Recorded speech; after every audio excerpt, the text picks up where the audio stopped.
Shalom Bapak Ibu saudara-saudariku yang dikasihi dan diberkati Tuhan. Sekali lagi salam penuaian, salam kebangkitan. Dan tambah satu lagi salam kemenangan. Amin. Semangat pagi buat semua yang ada di Amerika dan semangat sore buat semua yang hadir yang ada di Indonesia. Saya percaya pada hari ini biar firman Tuhan benar-benar mengingatkan kita dan menguatkan kita semua dan menguatkan saya juga bahwa Tuhan itu sanggup. Katakan, Tuhan sanggup dalam segala-galanya. Tidak ada yang tidak Tuhan sanggup. Tuhan sanggup.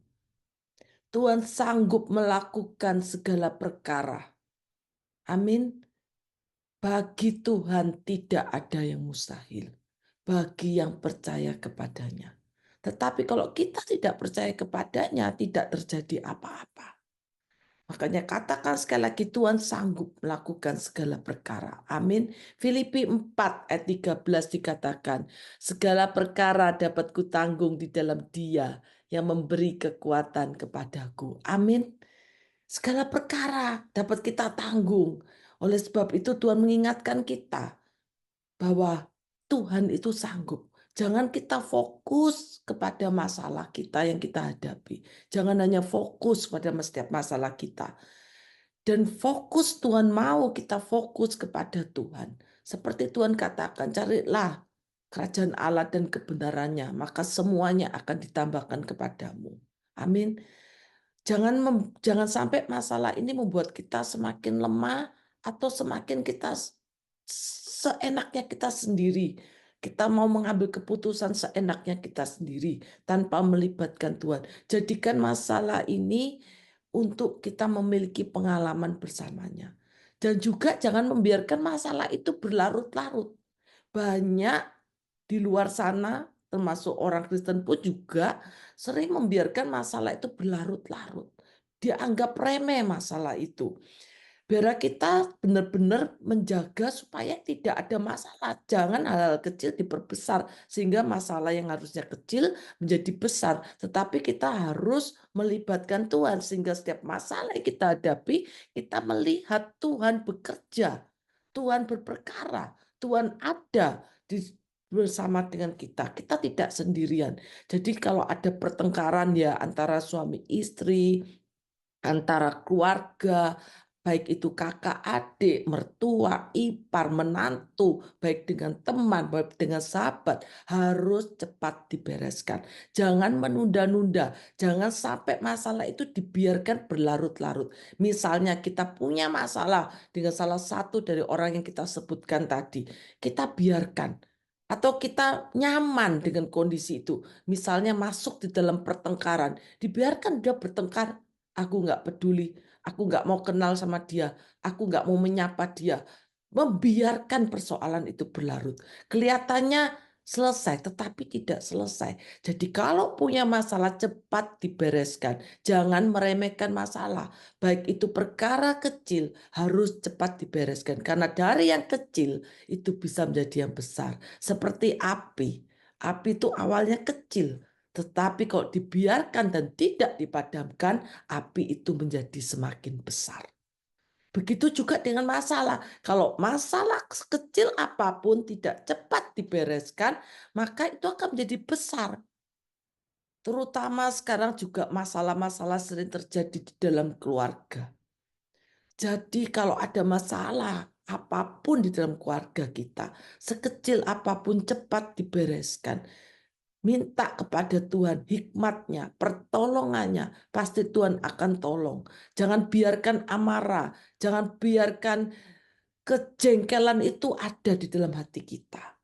Kalau kita membiarkan itu menjadi hal yang tidak baik buat hidup kita sendiri, kita yang akan rugi karena kita tidak akan memiliki pengalaman bersama Tuhan. Kita tidak akan merasakan kemenangannya, kita tidak akan merasakan hal yang baik dan tidak terjadi dalam hidup kita. Tetapi Tuhan mau ingatkan, Tuhan sanggup bahwa segala perkara itu dapat ditanggung di dalam Dia. Dan Tuhan yang memberikan kekuatan kepada kita.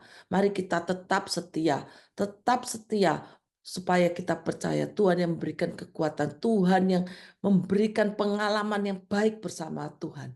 Amin. Yang kedua, Tuhan itu sanggup bila apa? Tuhan itu sanggup buka jalan. Jadi bagi yang percaya kepadanya, Tuhan sanggup buka jalan. Dia buka jalan. Amin. Saat tiada jalan. Dengan apa? Dengan caranya yang ajaib. Dibuka itu semua jalan bagi kita semua ya. Siapapun di antara kita yang mendengarkan firman ini. Percaya ada jalan keluar bersamanya. Saat kita merasa terpojok. Saat kita putus harapan, saat kita merasa sendiri, saat tidak ada orang di sekitar kita yang menolong kita, merasa kita ditinggalkan. Satu kabar baiknya, Tuhan sanggup buka jalan. Tuhan itu mengasihi kita setiap umatnya yang datang kepadanya. Tetapi sering daripada kita gak datang kepada Tuhan, tetapi berusaha menyelesaikan dengan cara kita. Mari kita percaya, Tuhan ingatkan Tuhan sanggup buka jalan bagi yang percaya kepadanya. Amin. Jadi datang pada Tuhan dengan doa, pujian, penyembahan. Tidak harus kita saat berdoa kita menceritakan secara detail pergumulan kita. Tetapi dengan berdoa kita datang puji sembah Tuhan. Dengan hati kita yang tulus, dengan kerendahan hati, Tuhan mengerti setiap tetesan air mata kita. Tuhan tahu pergumulan kita. Jadi kita nggak sampai menceritakan detail, Tuhan tahu. Kita cuma bilang apa kepada Tuhan saat kita bergumul. Help, tolong aku Tuhan. Tolong aku memerlukan Engkau. Tolong aku Tuhan, berteriak, berseru kepadanya. Maka saya percaya Tuhan buka jalan. Tidak ada yang tertutup. Sebab dikatakan seperti kita sering baca, Efesus 3 ayat 20. Bagi dialah yang dapat melakukan jauh lebih banyak daripada yang kita doakan atau pikirkan. Seperti yang ternyata dari kuasa yang bekerja di dalam kita. Supaya apa? Dialah kemuliaan. Biar nama Tuhan dimuliakan. Amin. Yang ketiga, Tuhan sanggup memulihkan keadaan kita. Apapun keadaan kita hari ini. Percaya, apapun kondisi kita, bagi yang percaya kepadanya, Tuhan sanggup memulihkan keadaan kita. Bagaimanapun keadaan kita pada hari ini, baik keadaan yang menyenangkan, ataupun keadaan tidak menyenangkan, terutama yang sedang mengalami masalah, masuk dalam pergumulan, datang kepadanya, berseru kepadanya, percaya ada janji Tuhan yang akan digenapi. Amin. Sorry. Yesaya 41 ayat 10. Janganlah takut sebab aku menyertai engkau. Janganlah bimbang sebab aku ini Allahmu. Aku akan meneguhkan, bahkan akan menolong engkau. Aku akan memegang engkau dengan tangan kananku yang membawa kemenangan. Amin. Jadi serahkan segala kekhawatiran kepada Tuhan. Sebab Tuhan yang memelihara hidup kita. Amin. Tidak untuk selamanya orang benar itu goyah. Memang orang benar bukan artinya bebas dari masalah. Tetapi orang benar kalau mendapat masalah, Tuhan mau masuk kita di dalam pengalaman bersamanya. Tuhan sanggup memulihkan keadaan kita, apapun kondisi kita. Percaya Tuhan sanggup. Amin. Sekali lagi Tuhan itu begitu besar, Tuhan begitu baik, Tuhan begitu besar kuasanya. Tidak terbatas kuasa Tuhan. Oleh sebab itu berserah kepada Tuhan. Masuk di dalam kuasa Tuhan. Supaya Tuhan bekerja di dalam setiap kehidupan kita. Yang keempat, Tuhan itu sanggup memberkati kita. Tuhan sanggup melindungi kita bagi yang percaya kepadanya. Saat kita senantiasa mendekat kepadanya, kita akan tahu rasa bersyukur.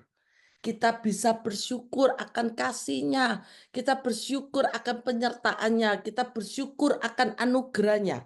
Bila kita terus mengerjakan apa yang menjadi bagian kita, yang harus kita kerjakan. Jadi siapapun kita sebagai suami, kita sebagai istri, kita sebagai anak, sebagai orang tua, sebagai pekerja, sebagai hambanya, pelayannya, kita mau memberikan terbaik apa yang menjadi bagian kita.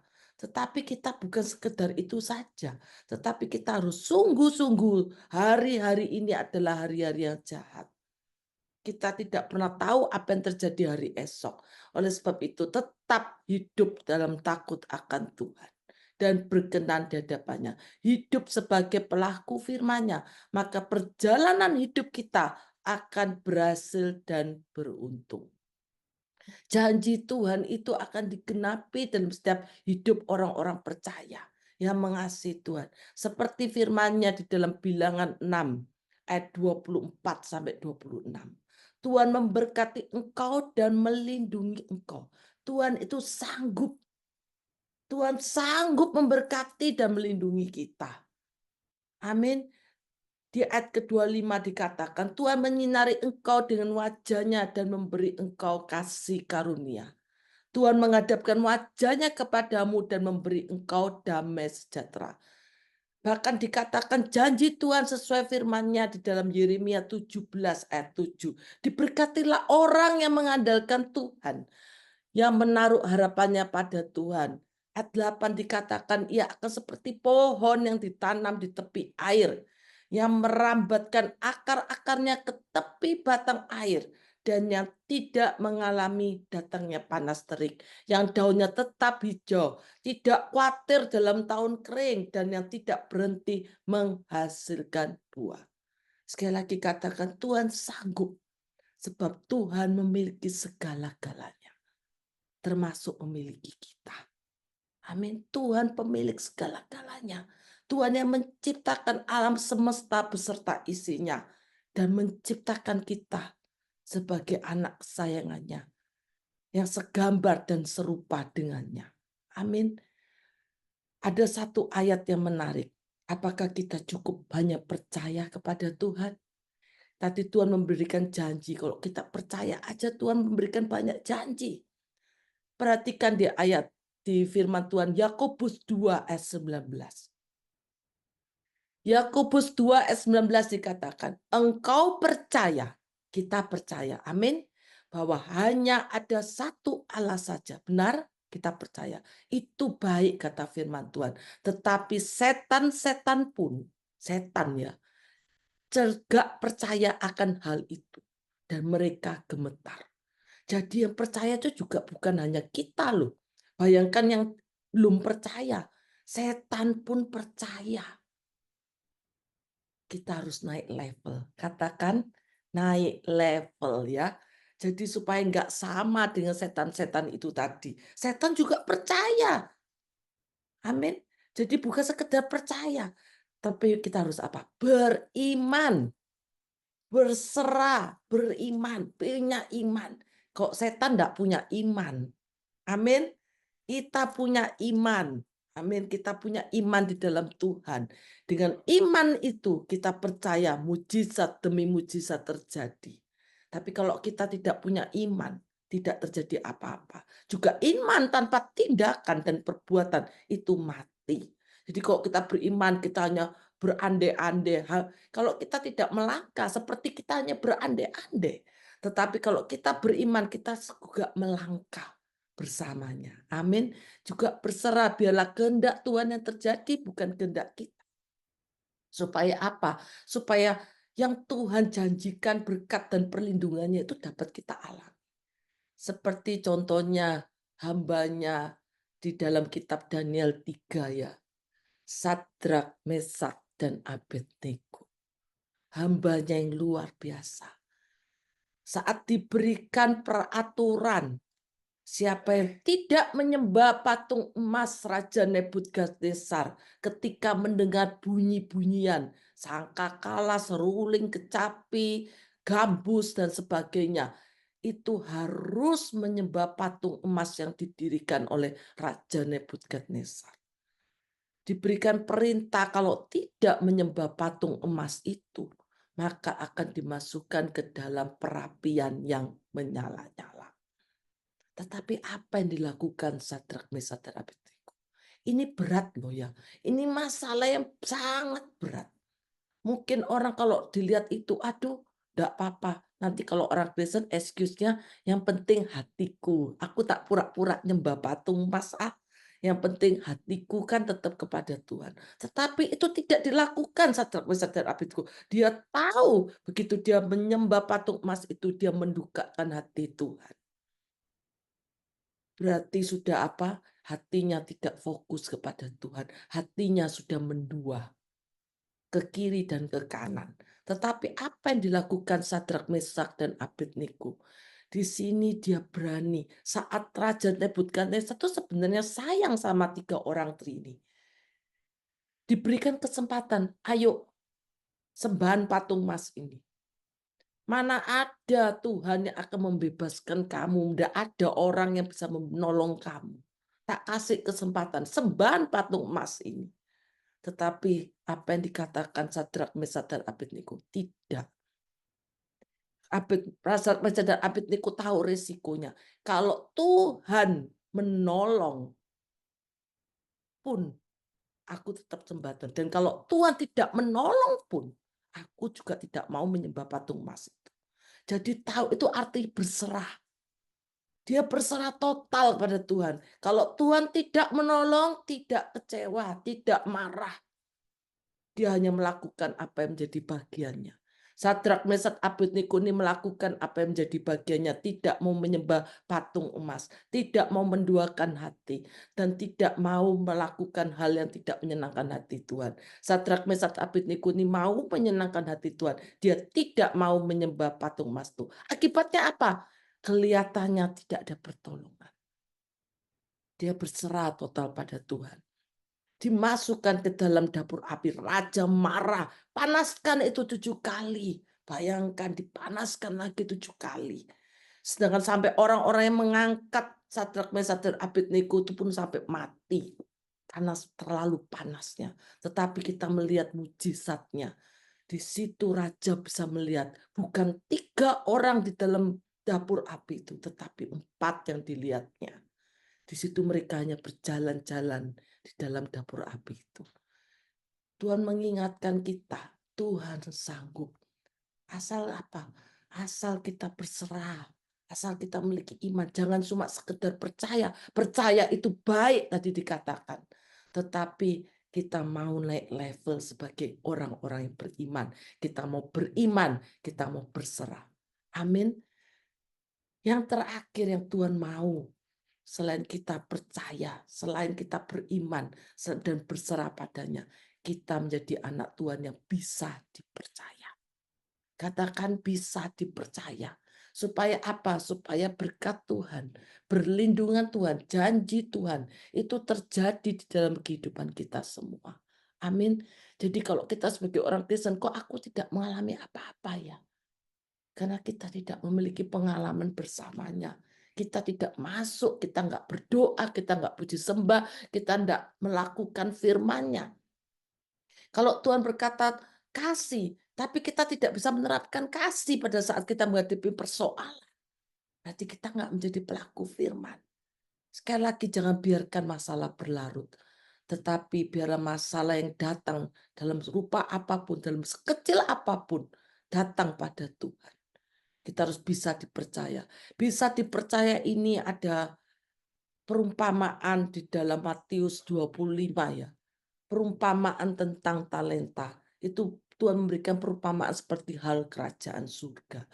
Seorang tuan yang berpergian ke luar negeri memanggil hamba-hambanya untuk mempercayakan hartanya kepada mereka. Untuk apa? Untuk dikembangkan. Dapat dipercaya kita. Dikasih 5 talenta, satu hambanya dikasih 5 talenta. Diberikan satunya lagi hambanya diberikan 2 talenta. Yang satunya lagi diberikan 1 talenta. Dan tuannya pergi. Saat kembali, yang 5 talenta ini tadi mendapatkan laba 5 talenta sehingga menjadi 10. Amin. Yang 2 talenta mendapatkan laba 2 talenta sehingga menjadi 4.